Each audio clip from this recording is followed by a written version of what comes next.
জবাব চাই। মুসলিমদের উপরে হামলা কেন? পশ্চিমবঙ্গে মুসলিম হামলা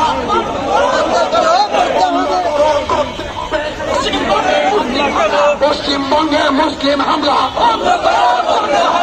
পশ্চিমবঙ্গে মুসলিম হামলা করতে হবে।